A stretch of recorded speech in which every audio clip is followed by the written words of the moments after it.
মাত্র ১১ মাস বয়সে জীবন মৃত্যুর সন্ধিকোণে দাঁড়িয়ে ত্রিপুরার ধলাই জেলার কমলপুর বিধানসভার কলাছড়ি গ্রামের ফুটফুটে শিশু ঈশিতা নমশূদ্র দুরারোগ্য ও বিরল জিনগত রোগ স্পাইনাল মাস্কুলার অ্যাট্রফি তথা SMA টাইপ 1 আক্রান্ত এই শিশুটিকে বাঁচাতে এখন সময়ের সঙ্গে লড়াই করছে তার পরিবার। চিকিৎসকদের মতে SMA টাইপ 1 এমন একটি বিরল জিনগত রোগ যার ফলে ধীরে ধীরে শরীরের পেশিগুলো দুর্বল হয়ে পড়ে। একসময় আক্রান্ত শিশু নড়াচড়া করার ক্ষমতা হারিয়ে ফেলে, বসতে পারে না, এমনকি শ্বাস প্রশ্বাস নিতেও মারাত্মক কষ্ট হয়। সময়মতো চিকিৎসা শুরু না হলে রোগটি প্রাণঘাতী হয়ে উঠতে পারে। কিন্তু ঈশিতার পরিবারের সামনে সবচেয়ে বড় বাধা অর্থনৈতিক অসহায়ত্ব। দিনমজুরির আয়ে কোনো রকমের সংসার চালানো এই পরিবারের পক্ষে কয়েক কোটি টাকার ব্যয়বহুল চিকিৎসার খরচ বহন করা সম্পূর্ণ অসম্ভব। আজ অসহায় বাবা মায়ের একটাই আকুতি, তাদের ছোট্ট মেয়েটিকে বাঁচিয়ে তুলতে মানবিক সহায়তার হাত বাড়িয়ে দিন। সরকার, বিভিন্ন স্বেচ্ছাসেবী সংস্থা এবং সমাজের বিত্তবান ও হৃদয়বান মানুষের সহযোগিতায় পারে ঈশিতার জীবনে নতুন আশার আলো ফিরিয়ে আনতে।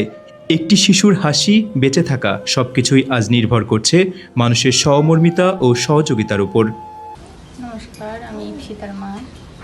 আমি সবার কাছে এটাই কইতাছি, হের SMA ধরা পড়ছে, সবাই যদি একটু সাহায্য করেন আমি হেরে সুস্থ করতে পারি। এখানে আমি সাধারণ পরিবারের মানুষ, আমার ক্ষেত্রে সম্ভব না যে আমি হেরে বাইরে নিয়ে যাব।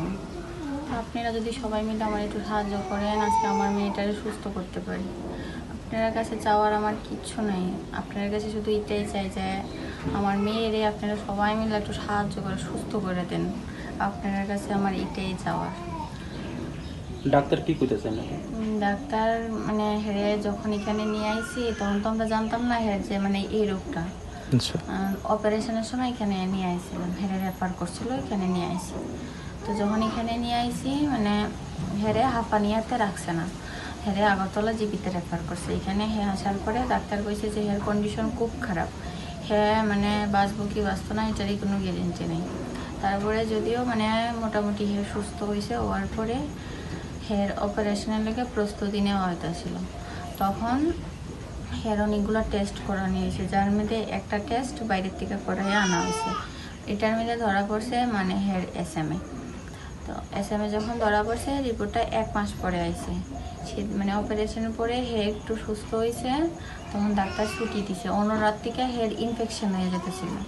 যখন ছুটি দিছে আমরা বাড়িতে গেছি, কিছুদিন পর দেখা যেতেছে আবার প্রবলেম হইতেছে, মানে হের লেট্রিন করার অনেক সমস্যা হইতেছে। আচ্ছা, আমরা আবার মানে আগের দিন ডাক্তারের কাছে ফোন করছিলাম, মানে যে লেবে মানে ওই টেস্টটা করা হয়েছিল। তারা কইছে যে ঈশিতার রিপোর্ট হয়েছে, মানে এই রিপোর্ট আমরা পাইব। তো আসার পরে আমি এই রিপোর্ট নিয়ে স্যারের কাছে গেছি। তো স্যার তখন মানে কইছে যে মানে SMA রোগটা হেরোসিন। তো পরের দিন আবার আরেকজন স্যারের সাথে কথা কইছি, কোয়ার পরে ওই স্যারও সেমই কইছে যে SMA।